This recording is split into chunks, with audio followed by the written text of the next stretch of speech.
ചാലിശ്ശേരി അങ്ങാടി ഗ്രാമീണ വായനശാലയുടെ 42ാമത് വാർഷികവും പൊതുയോഗവും അനുമോദന സദസ്സും സംഘടിപ്പിച്ചു.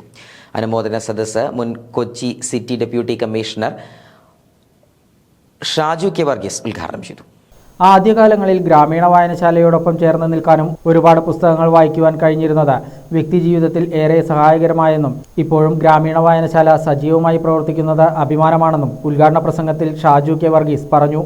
കുട്ടികൾക്ക് ബോധവൽക്കരണ ക്ലാസും അദ്ദേഹം നൽകി. വായനശാല പ്രസിഡന്റ് ബാബു പി ജോർജ് അധ്യക്ഷനായിരുന്നു. പഞ്ചായത്ത് ആരോഗ്യ വിദ്യാഭ്യാസ standing committee chairperson Ani Vinu Shaju K വർഗീസിന് വായനശാലയുടെ ഗോൾഡൻ മെമ്പർഷിപ്പ് നൽകി. ഗ്രാമീണ വായനശാല അംഗങ്ങളിൽ SSLC, +2 പരീക്ഷകളിൽ മികച്ച വിജയം നേടിയ വിദ്യാർത്ഥികളെ ഷാജു കെ വർഗീസ്, ആനി വിനു എന്നിവർ ചേർന്ന് മൊമെന്റോ നൽകി അനുമോദിച്ചു. വാർഷിക യോഗത്തിൽ secretary doctor Pradeep Jacob report അവതരിപ്പിച്ചു. ട്രഷറർ PS വിനു വരവ് ചിലവ് കണക്ക് അവതരിപ്പിച്ചു.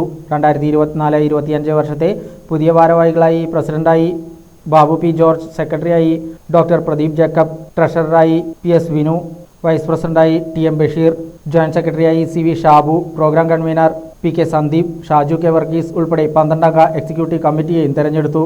PK മോഹൻദാസ്, CV ഷാബു തുടങ്ങിയവരും പങ്കെടുത്ത് സംസാരിച്ചു.